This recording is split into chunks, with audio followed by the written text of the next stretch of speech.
Haleluya, puji Tuhan. Kita berjumpa kembali dalam kasih dari Tuhan Yesus Kristus. Apa kabar teman-teman? Kami berdoa supaya semuanya dalam keadaan baik-baik. Seperti biasanya, kami dengan sukacita, karena kasih Tuhan, kami rindu untuk terus bisa berbagi. Tentu berbagi sesuatu yang jauh lebih penting, atau sesuatu yang terpenting di dalam hidup ini. Apa itu? Itulah bicara tentang kasih Tuhan. Ya, kalau hal-hal yang lain yang jasmani itu hanya sementara. Banyak orang berkata uang itu penting. Saya katakan bahwa kasih Tuhan jauh lebih penting. Karena uang tidak bisa membawa manusia ke surga, tapi kasih Tuhan bisa membawa kita ke surga. Pendidikan, banyak orang menganggap pendidikan penting. Tapi saya ingin katakan bahwa kasih Tuhan jauh lebih penting. Karena pendidikan tidak bisa membawa kita ke surga. Pendidikan hanya bisa membawa kita menciptakan teknologi. Bikin pesawat, bikin handphone, bikin mobil, dan bikin yang lainnya. Ya, tapi pesawat tidak bisa bawa kita ke surga. Hanya Tuhan, kasih Tuhan. Nah, itu sebabnya kami rindu terus-menerus setiap waktu, setiap hari untuk bisa berbagi dengan siapapun Anda yang menyaksikan acara ini.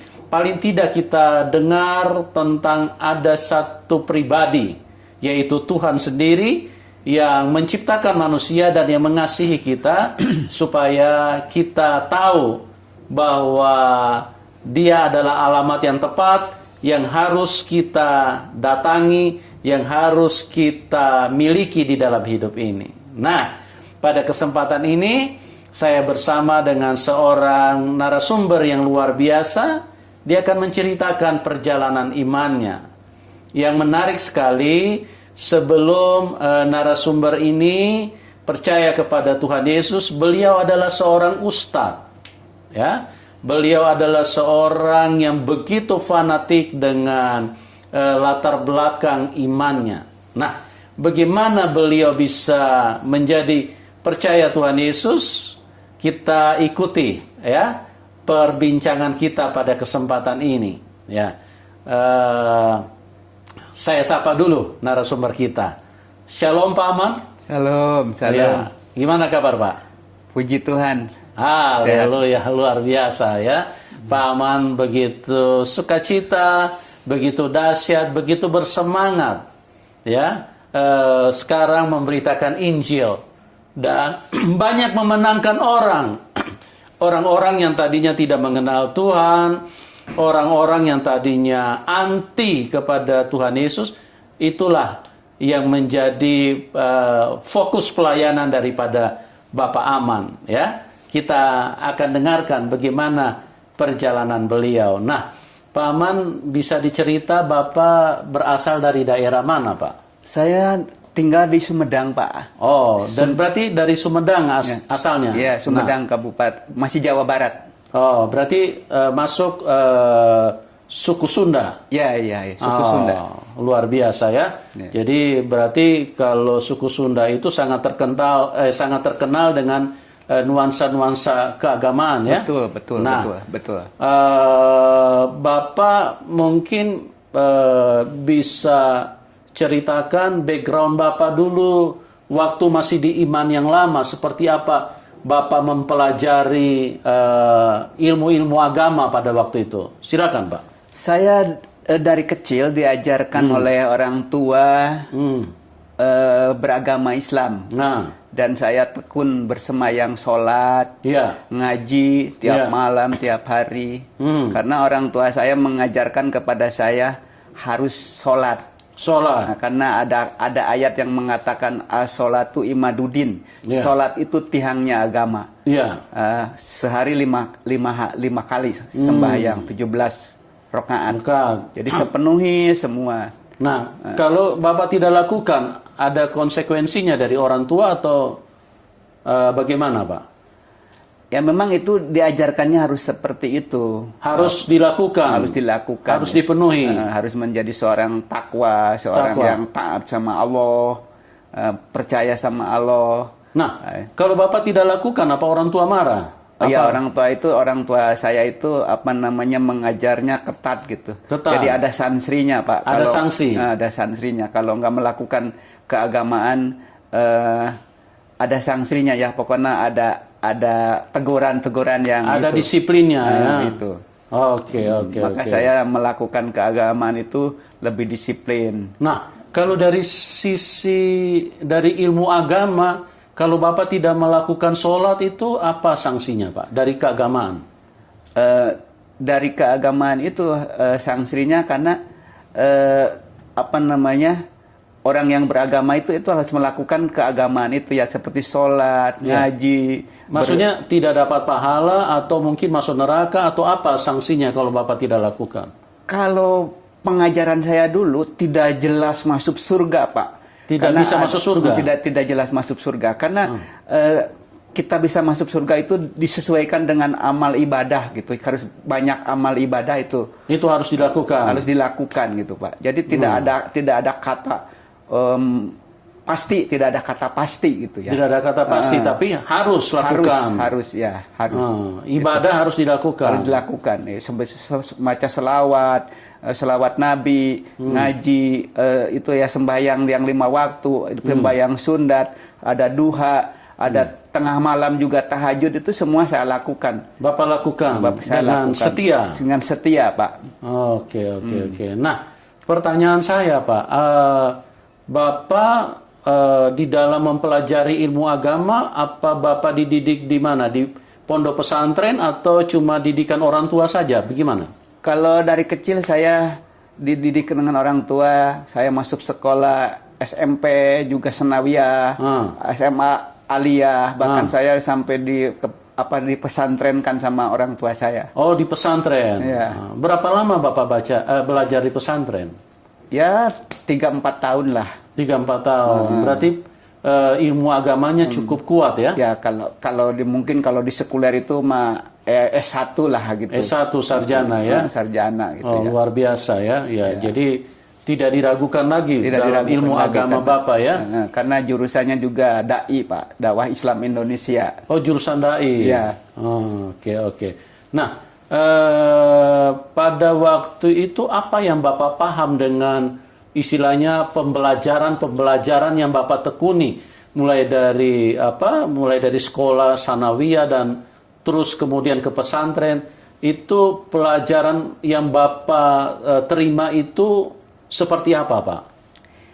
Ya, kalau pelajaran itu ya seperti berbicara pengalaman ya, karena kita harus terus mendekat kepada Allah, beribadah kepada Allah, memuji Allah. Itu ada ganjaran, ada ada pahala, ada hukuman kalau tidak dilakukan kalau begitu. Tidak dihukumkan ada hukuman ya, seperti tadi itu ada hukuman. Jadi apapun yang terjadi itu taat gitu ya. Harus taat. Harus taat gitu. Harus taat gitu. Iya. Nah, tadi kita sudah bincang-bincang sedikit sebelum kita live ini. Tadi Bapak bilang bahwa Bapak juga melakukan syiar. Artinya berarti Bapak seorang ustadz. Betul Pak. Itu bisa diceritakan Bapak melakukan itu di skala apa saja? Maksudnya melakukan ceramah-ceramah itu di mana saja pada waktu itu? Saya karena di Jawa Barat ya, sampai di Cirebon, di Subang, Sumedang, Pemanukan, ya Tasikmalaya ya, di sekitar Jawa Barat aja Pak. Bapak melakukan ceramah-ceramah syiar ya? Undangan itu. Oke. Nah, terus kita balik sedikit ke pendidikan nih. Waktu Bapak sedang belajar ilmu-ilmu agama, bagaimana pemahaman Bapak dengan agama lain yang berbeda iman? Apa yang Bapak pahami pada waktu itu? Yang saya pahami, karena ada ayat yang mengatakan agama Islam itu yang paling diridhoi Allah dan paling di sisi Allah. Jadi secara manusialah nomor wahid gitu ya. Ya, nomor satu lah Nomor ya. satu ya. Jadi tidak bisa menengok ke kiri ke kanan. Yang lain itu mah yang bukan Islam malah kafir. Di luar Islam itu kafir. Saya yang paling gaya, saya yang paling hebat gitu. Itu yang pemahaman yang Bapak miliki pada waktu itu. Ya. Nah, dalam aplikasi kehidupan, apakah Bapak juga membatasi atau tidak mau bergaul dengan misalnya khususnya orang Kristen atau bagaimana Bapak pada waktu itu? Waktu itu saya tidak membatasi, tapi kalau ketemu dengan orang-orang yang bukan Islam harus mengikuti agama saya. Oh. Karena agama saya agama yang diridhoi oleh Allah. Berarti Bapak aktif sekali di dalam melakukan siar-siar menyampaikan ajaran yang Bapak pahami pada waktu itu ya, yang Bapak yakini. Ya. Jadi setiap orang harus ikuti. Harus ikuti. Ikuti kepercayaan Bapak. Bahkan walau ada orang Islam yang abal-abal, yang nggak sholat, yang nggak ngaji, saya marahin gitu waktu itu. Karena ya percuma kamu hanya makan aja di dunia ini, hanya minum aja, nggak sembahyang sama Allah gitu ya, itu aja. Orang yang paling fanatik lah nggak seneng kalau lihat orang Islam biasa-biasa nggak sholat, nggak ngaji, saya marahin. Apalagi di luar Islam saya ajak harus jadi Islam. Kalau mereka tidak mau, Pak? Ya kalau mereka tidak mau ya diancam-ancam yang nanti ya kamu kalau nggak jadi Islam masuk neraka dan sebagainya gitu. Oh, jadi ada istilahnya intimidasi lah ya. Ya, betul. Bahwa kamu nanti masuk neraka atau dan lain-lain seperti itu ya. Betul. Nah, berarti Bapak melakukan itu juga cukup lama ya pada waktu itu? Cukup lama. Nah, di dalam ilmu agama yang istilahnya Bapak kuasai, di dalam semangat untuk menyiarkan agama, Bapak lakukan dengan begitu bersemangat. Kalau di Kristen bilang dengan menyala-nyala. Betul. Nah, itu bagaimana ceritanya kok bisa sekarang bisa jadi penginjil itu? Karena dulu saya Pak dari kecil belajar abjad Arab itu ya, disatukan sampai dibaca itu pakai huruf Arab Pak.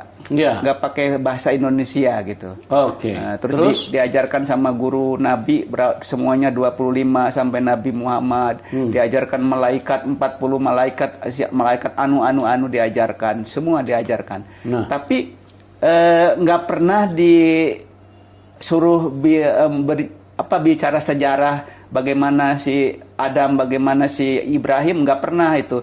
Cuman ujug-ujug Kangjeng Nabi Muhammad Sallallahu Alaihi Wasallam, Nabi besar yang ya tuh diagung-agungkan, dimulia-muliakannya seperti itu.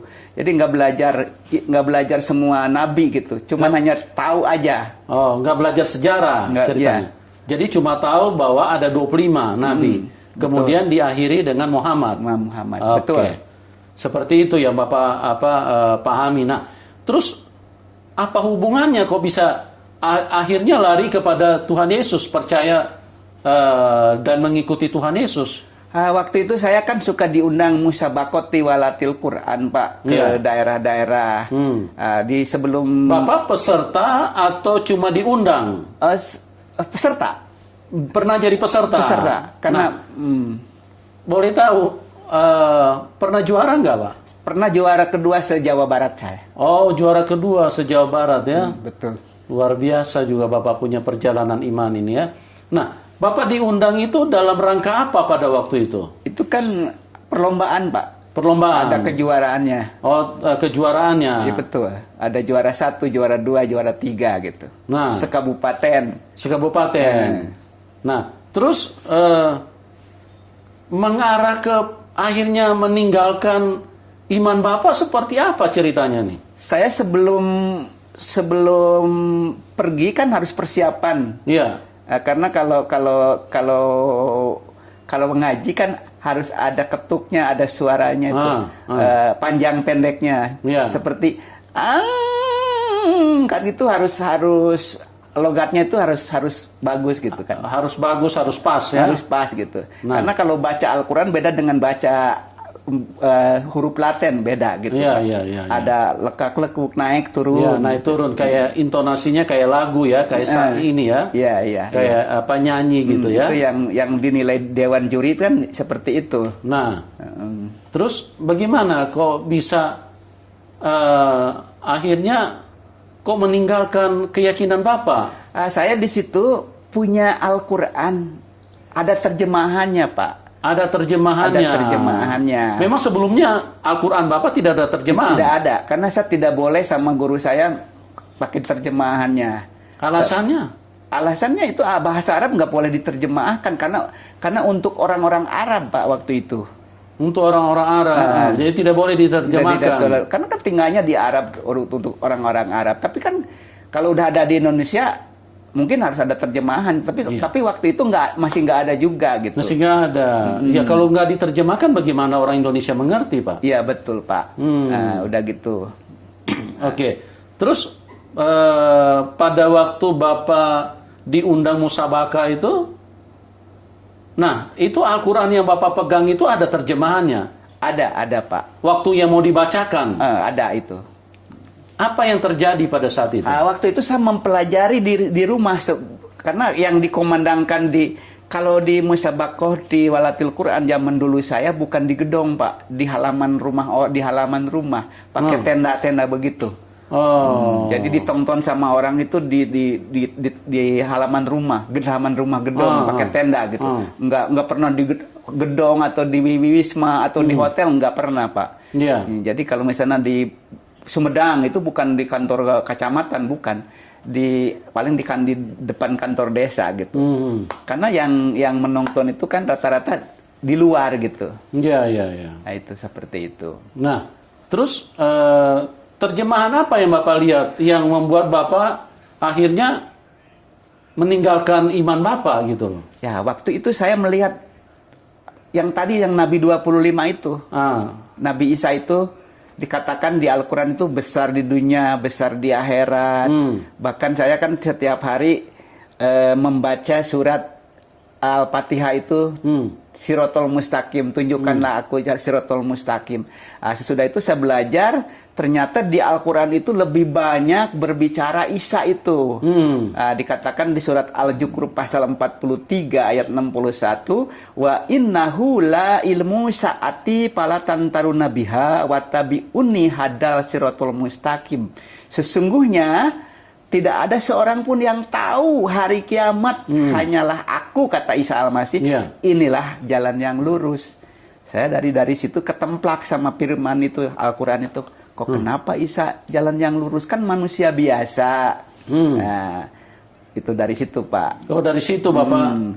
Tapi saya tidak langsung percaya Isa itu Tuhan, karena belum tahu siapa yang ngasih tahu Isa itu Tuhan. Kan bukan Tuhan, Isa itu manusia. Nah, tapi melihat perikop ayat-ayat itu sangat janggal sekali gitu, sangat pengen penasaran kok siapa Isa gitu kan, kok bisa ngomong begitu. Nah, dari situ saya belajar dari Al-Quran masih di rumah gitu, belajar. Karena kalau yang dikomandangkan di MTQ itu bukan ayat-ayat Al-Quran Isa, bukan, nggak pernah baca itu. Paling Al-Maidah, Al-Baqarah, nah, itulah nggak baca itu gitu. Nah, puji Tuhan, nah, seperti itu, Pak. Oh, jadi Bapak pada waktu ikut MTQ itu Bapak memegang Al-Quran yang ada terjemahannya. Betul. Nah, dari situ Bapak melihat bahwa Isa Al-Masih ini sangat banyak dibicarakan di dalam Al-Quran. Nah, pertanyaan apa yang muncul di dalam, yang terjadi pergolakan di dalam pikiran Bapak? Yang terjadi pergolakan, kok kenapa kok dia manusia?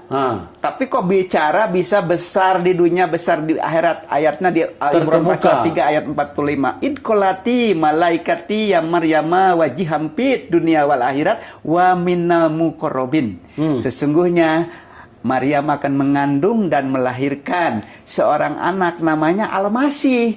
Isa putra Maryam, seorang terkemuka di dunia, terkemuka di akhirat. Yang menjadi pertanyaan saya, kenapa kok manusia bisa berkuasa di akhirat? Terkemuka lagi. Terkemuka di akhirat. Kalau terkemuka berarti nomor satu. Nomor satu.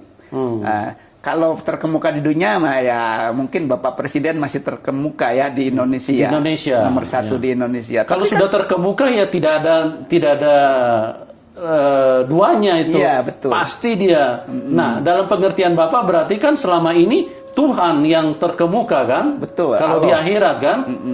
Nah, itu yang berarti yang terjadi pergolakan di dalam hidup Bapak. Iya, kenapa pergolakan? Karena Allah. Nah. Yang besar di dunia mah, yang besar di akhirat hanya Allah. Kenapa Isa? Itulah pertanyaan saya, kenapa Isa? Oh. Itu Pak. Terus apa yang terjadi setelah Bapak melihat itu? Jadi gelisah Pak. Oh, kenapa kok saya nyembah nabi-nabi lain? Udah gitu saya diungkap semua Al-Quran Pak. Diungkap itu mengenai Isa. Bahkan di Maryam pasal 19 ayat 19 dia mengatakan, Jibril berkata kepada Maryam, kamu akan mengandung seorang anak yang suci. Kan yang suci mah Allah Pak. Iya, betul. Itulah setiap saya baca itu timbul pertanyaan, yang suci itu Allah bukan Isa. Kenapa Isa gitu? Nah itulah yang menjadi gejolak. Jadi terjadi guncang ya. Guncang gitu ya. Jadi Bapak percaya Tuhan Yesus itu bukan karena diinjili orang? Enggak ada, saya enggak ada yang berani nginjil. Saya ustad lah, kalau dulu saya pakai fisik, kalau ada yang ngomong Isa itu tempiling gitu. Oh gitu. Jadi takut mereka mendekati saya, takut. Oh, karena Bapak memang memagari diri dengan inilah keyakinan yang paling benar. Karena tidak ada agama di muka bumi ini yang diridhoi Allah. Ada ayatnya Pak di Al-Imran pasal 3 ayat 19. Oh gitu. Berarti Bapak sangat kuat ya. Bapak punya keyakinan pada waktu itu ya. Betul. Luar biasa ya. Kuasa Tuhan Yesus tidak bisa dibantah teman-teman ya. Ini Pak Aman sampai meneteskan air mata karena apa yang telah terjadi di dalam kehidupannya, bagaimana beliau begitu fanatik, begitu taat, dan begitu yakin dengan apa yang dia jalankan pada waktu itu. Tapi kasih Tuhan mengubahkan hidupnya. Kuasa Tuhan datang dan mengubahkan kehidupannya. Dan akhirnya beliau yang tadinya begitu istilahnya begitu anti terhadap firman Tuhan, anti kepada Tuhan Yesus, sekarang beliau adalah orang yang sangat mengasihi Tuhan, bahkan menjadi seorang pemberita Injil. Luar biasa Tuhan Yesus, luar biasa ya. Saya sebagai hamba Tuhan, saya dengar cerita beliau aja saya sangat diberkati.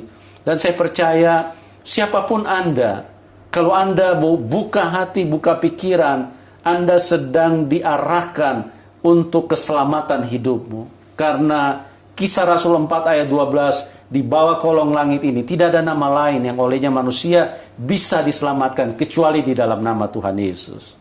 Nah, kita ikuti terus perbincangan dengan Pak Aman. Nah, Pak Aman, sorry, nama panjang Bapak bisa disebutkan?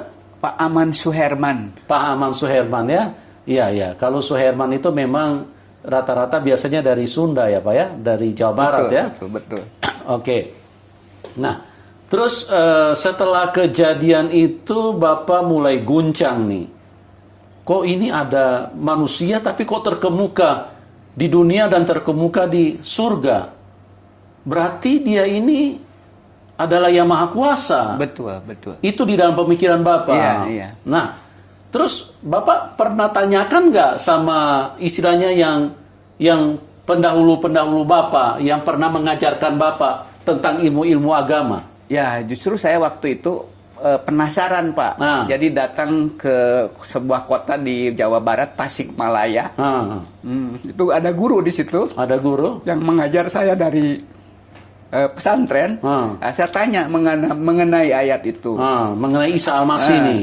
Terus? Mengenai ayat itu. Karena saya selama di pesantren juga tidak diajarkan Isa Al-Masih. Oh, tidak diajarkan? Ya, tidak diajarkan kuasanya, tidak diajarkan berbagai macam lah. Nggak belajarkan. Itu baru itu tahu. Maka saya penasaran dibawa ayat itu ke guru saya. Saya mengatakan begini.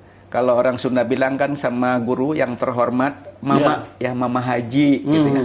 Mama Haji, kok kenapa ini kan Al-Quran. Oh ya Al-Quran, kamu mau tanya apa?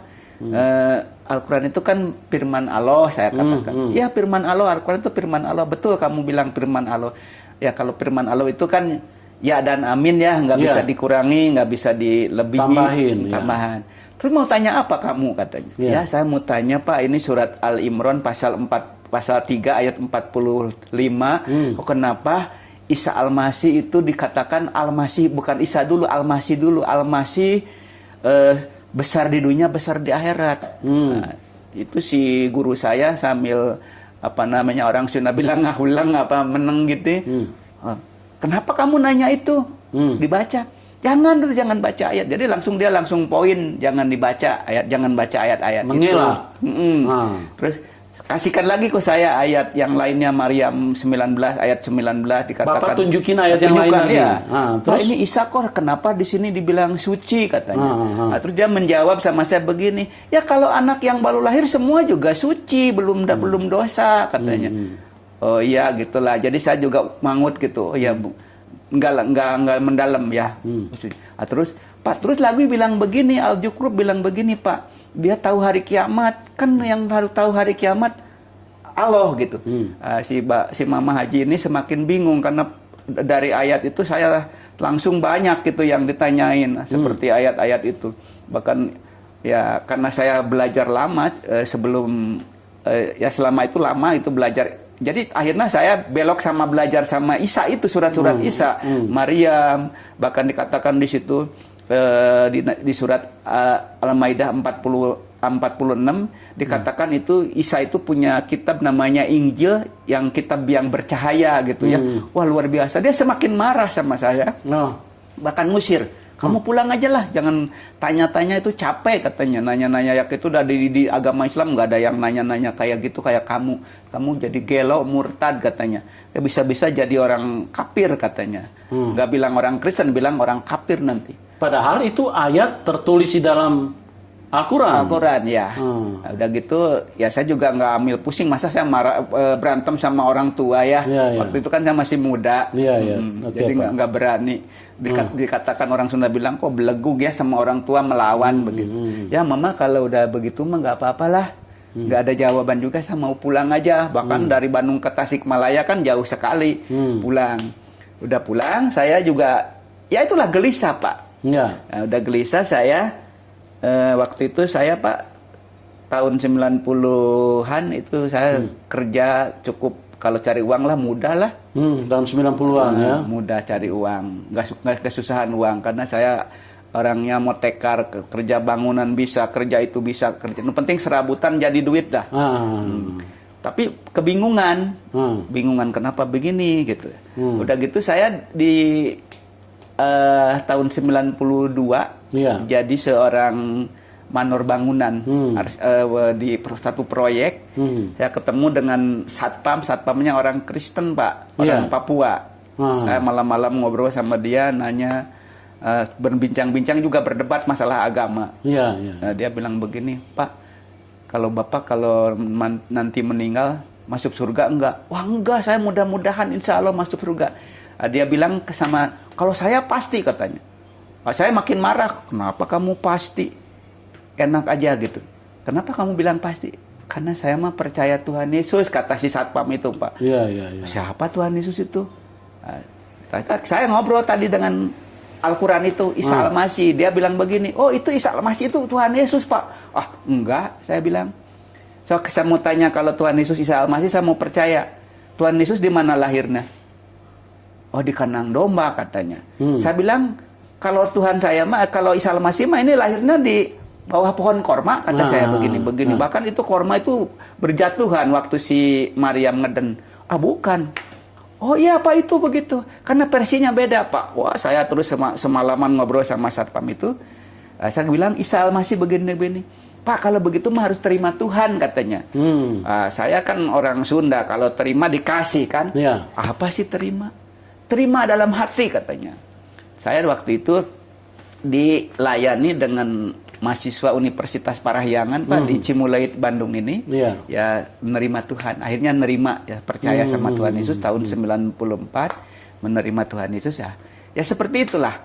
Jadi ada kabar ke yang tadi Pak Ustadz, teman-teman semua, ya akhirnya dikucilkan dan ketahuan juga sama keluarga. Puji Tuhan, kalau sekarang bilang puji Tuhan, kalau dulu mah nggak bilang puji Tuhan. Ya mau tidak mau karena diusir sama keluarga, jadi keluar dari diusir sama orang tua.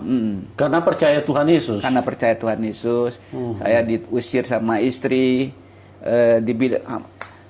istri tadinya istri nggak boleh ikut, harus dicerai kan, karena cerai nggak ada turunan kok, orang Sunda jadi karesten, kafir, murtad, gila mendadak kamu. Jadi nanti bakal disimpan di neraka paling bawah katanya. Oh seperti itu ya. Puji Tuhan, saya melangkah karena diusir. Pernah tidur juga saya di pinggir jalan minggu-minggu Pak. Tapi saya tetap bawa Alkitab, di Alkitab bilang, itu saya belum dewasa ikut Tuhan Yesus, baru beberapa bulan ikut Tuhan Yesus. Tapi Alkitab mengatakan begini, kalau kamu ikut aku harus pikul salib. Oh, saya nggak ngerti Pak, saya nggak ngerti pikul salib seperti gimana gitu. Jadi saya nggak ngerti sama sekali, karena Alkitab juga belum dibaca semua, nggak tahu. Baru baca itu, baru baca ayat-ayat selewat itulah. Tapi ada ayat yang mengatakan kamu harus pikul salib dan sangkal diri. Saya seperti gimana pikul salib? Puji Tuhan, saya tinggal di pinggir jalan berminggu-minggu. Kalau minggu saya masuk ke gereja. Waktu itu saya dengar puji-pujian bersama Yesus lakukan perkara besar. Iya. Bersukacita, bergairah. Bahkan pendeta kalau mau pulang jemaat bilang begini, diberkatilah. Pulang kamu dengan membawa damai sejahtera dari Allah Bapa, dari Tuhan kita Yesus Kristus. Persekutuan yang manis dengan Roh Kudus, kata pendeta. Tapi saya sesudah pulang dari gereja nggak ada damai sejahtera. Sama sekali nggak ada damai sejahtera. Walaupun tadi Bapak pendeta bilang damai sejahtera nggak ada. Saya tinggal di pinggir jalan berminggu-minggu. Waktu itu anak saya masih umur 8 bulan. Saya gendong-gendong. Hampir putus asa. Dengan istri Bapak diusir? Dengan istri, karena diusir. Hampir putus asa. Karena melihat ke belakang. Kok ikut Yesus seperti ini ya? Mending balik lagi lah ke situ. Karena di situ mah nyaman. Tapi lihat lagi firman, ikut aku akan dibenci, dicaci. Saya dari situ baca ayat Injil Matius pasal 1 terus dibaca sampai ayat di pasal 5 itu Tuhan bilang begini, kamu akan dibenci, akan dianiaya kalau kamu ikut aku, katanya. Kenapa tuh bisa dianiaya? Kan Tuhan, kan Allah berkuasa. Dari situ saya punya pikiran, mau pulang lagi lah ke sana. Tapi saya baca lagi di firman Tuhan, saya baca lagi. Kamu sudah dipindahkan dari gelap kepada terang yang ajaib. Amin. Waduh, saya makin bergejolak, Pak. Apakah lanjut ikut Yesus? Berminggu-minggu saya tidur di jalan.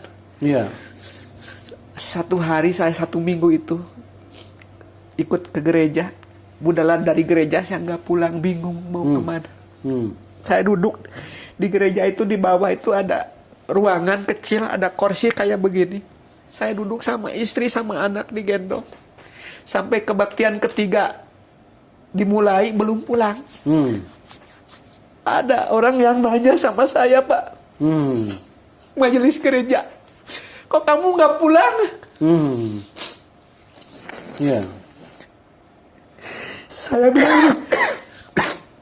Saya bilang begini, mau pulang kemana? Karena saya nggak ada rumah, paling tinggal di proyek. Arsitek bilang begini sama saya, nggak boleh bawa keluarga ke proyek karena bukan rumah keluarga, ini mah hanya pekerja bangunan. Udah begitu saya tinggal di rumah, udah jadi rumah saya, katanya. Saya belum kenal, ternyata bapak itu majelis gereja. Ya puji Tuhan, saya tinggal di situ. Terus Pak? Sesudah tinggal di situ di rumah majelis tanya, kenapa kok nggak pulang dari gereja? Saya Pak udah 1 bulan saya tidur di pinggir jalan karena diusir oleh keluarga. Karena saya ikut Tuhan Yesus. Saya udah dibaptis, sudah ketahuan. Oh begitu ya? Ya katanya. Udah aja tinggal di sini. Ya udah begitu saya tenang karena istri juga belum percaya Tuhan Yesus, jadi selalu marah. Dia bilang, gara-gara Bapak aku diusir, gara-gara Bapak. Puji Tuhan, ya istri saya sambil diinjil, sambil diomongin, kalau kita mau masuk surga nanti meninggal, gak mudah-mudahan gak, insya Allah kita percaya sama Yesus. Iya. Puji Tuhan, istri juga percaya sama Tuhan Yesus. Haleluya, dahsyat. Saya tinggal di gereja, diangkat oleh majelis, kamu udah aja jangan kerja di bangunan, udah aja jadi koster gereja katanya. Oh. Jadi saya waktu itu dikasih 100.000 1 bulan Pak, bersih-bersih gereja, menyiapkan bangku-bangku, semua itu udah ada 4 lantai. Ya cuman cukup makan aja lah. Iya. Tapi puji Tuhan, saya bahagia. Ada damai, ada sukacita. Tapi melihat orang tetap ada kekecewaan karena saya dari situ belum ada pelayanan pelepasan. Kok kenapa nih orang Kristen tuh begitu ya? Kecewa gitu. Jadi kalau melihat manusia waktu itu, nih lihat orang yang belum kenal Tuhan juga mengecewakan, lihat yang sudah percaya Tuhan juga sama, nggak ada bedanya. Tapi saya waktu itu terus saya berdoa sama Tuhan, Tuhan, Engkau tidak pernah mengecewakan aku. Amin. Manusia mengecewakan aku, tapi Engkau tidak pernah mengecewakan aku. Aku tetap percaya Tuhan. Iya. Sampai saya dewasa belajar firman Tuhan. Belajar firman Tuhan terus. Tuhan bilang, akulah jalan dan kebenaran. Tidak ada seorang pun yang bisa datang kepada Bapa di surga, kata Tuhan Yesus. Hanya aku. Saya yakin. Waktu itu saya mengambil keputusan saya 100%. Saya dilayani sama anak-anak muda waktu itu. Pelayanan pelepasan. Kalau Pak Aman punya jimat, punya itu. Memang saya sebagai pemimpin rohani waktu itu segala punya. Akhirnya dilepaskan. Puji Tuhan, saya tidak ada kekecewaan, saya bebas. Orang tua udah diusir kan. Puji Tuhan. Ya dari tahun ke tahun, tambah tahun, selama itu 12 tahun dikucilkan. Akhirnya ketemu dengan saudara, mencari-cari di mana adanya. Puji Tuhan, saya Injil, saya kabarkan Akang, kalau mau masuk surga, tidak mudah-mudahan kita pulang dari dunia ini percaya sama Isa Al-Masih, Yesus Kristus. Puji Tuhan, sampai ya seperti itulah saya. Dan jadi saya seperti itu. Oke, teman-teman, luar biasa ya, Pak Aman mengalami perjalanan yang tidak mudah ikut Tuhan karena beliau pada waktu itu belum mengerti tentang Injil. Tapi kuasa Roh Kudus bekerja di dalam hidupnya. Dia merasa kaget sekali karena Injil mengatakan, ikut aku harus pikul salib. Beliau karena percaya kepada Tuhan Yesus, beliau harus diusir dan berminggu-minggu tidur di pinggir jalan. Bawa istri, bawa anak masih kecil. Dan ini memang tidak mudah. Tapi kita perhatikan bahwa Tuhan Yesus itu setia. Karena Tuhan Yesus menyertai firman-Nya, apa yang tertulis di dalam Alkitab. Pak Aman sampai sekarang tidak mundur dari ikut Tuhan. Bahkan semakin hari semakin kuat di dalam Tuhan. Semakin hari semakin setia kepada Tuhan.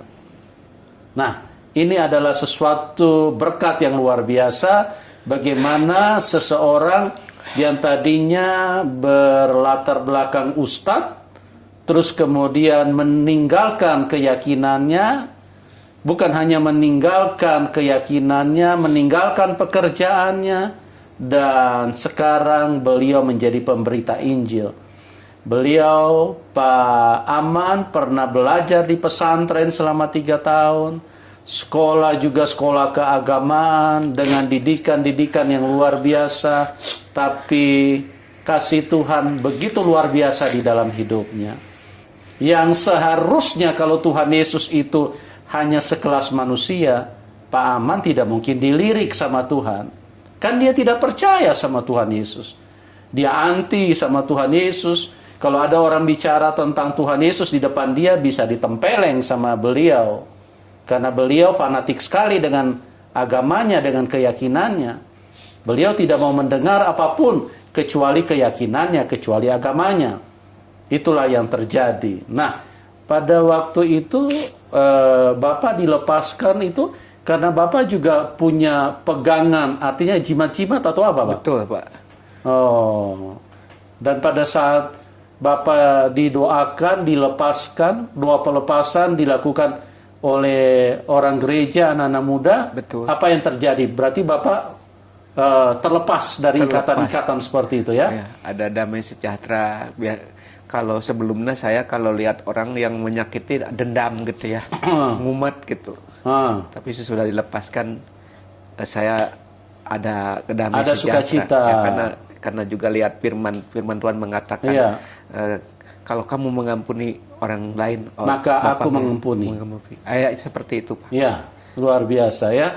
Jadi teman-teman, inilah perjalanan hidup dari seorang yang tadinya mantan ustadz, ya, sekarang menjadi pemberita Injil.